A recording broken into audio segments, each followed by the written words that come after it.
Friends, మీకు ఈ video నచ్చితే లైక్ చేయండి, సబ్స్క్రైబ్ చేయండి. అవన్నీ అక్షయ్ దగ్గరికి వచ్చి అత్తయ్య గారు ఎప్పటిలా ఉండటం లేదని, ఈ మధ్య బాగా మారిపోయారు. అందరు చెప్పిన మాటలు వినుకొని నన్ను దూరం పెడుతున్నారు అని చెప్పేసి అంటుంది. ఆ మాటలు వినగానే మా అమ్మ మీద కంప్లైంట్ ఇస్తున్నావా అని, లేదంటే నీ బాధని చెప్పుకుంటున్నావా అని చెప్పేసి అంటున్నాడు. ఆ మాటలు వినగానే అక్కడున్న అవన్నీ ఒక్కసారిగా షాక్ అయిపోయి, మీరు కూడా ఏంటండి నేను అర్థం చేసుకోకుండా ఇలా మాట్లాడుతున్నారు అని చెప్పేసి అంటుంది.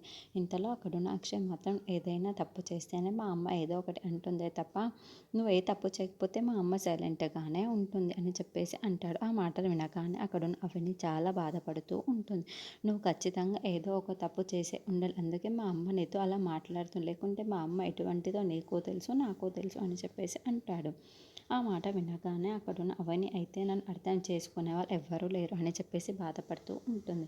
ఇంతలో అక్షయ్ చాలా కోపంగా బయటికి వెళ్తాడు. అది చూసిన కమల్ అయితే అవని దగ్గరికి వచ్చి, ఎందుకు వదిన ఇంత బాధపడుతున్నా, ఏమైంది చెప్పు అని చెప్పేసి అడుగుతూ ఉంటాడు. ఆ మాటలు వినగానే అక్కడున్న అవని అయితే, ఈ ఇంట్లో నన్ను అర్థం చేసుకునే వాళ్ళు ఎవరూ లేరు, అత్తయ్య కూడా ఈ మధ్య చాలా మారిపోయింది, అత్తయ్య చెప్పుడు మాటలు బాగా వింటుంది అని చెప్పేసి అంటుంది. ఆ మాటలు వినగానే అక్కడున్న కమల్కి చాలా కోపం వచ్చేసి, నేను ఇలా బాధ పెట్టవా, ఎవరు వాళ్ళ సంగతి ఇప్పుడే పనిపడతాను అని చెప్పేసి హాల్లోకి వచ్చి అందరిని పిలిపిస్తూ ఉంటాడు. ఇంతలో ఇంట్లో ఉన్న వాళ్ళందరూ అక్కడికి వచ్చి, ఎందుకురా ఇంత గట్టిగా అరుస్తున్నావు అని చెప్పేసి వాళ్ళ బామ్మ అడుగుతుంది.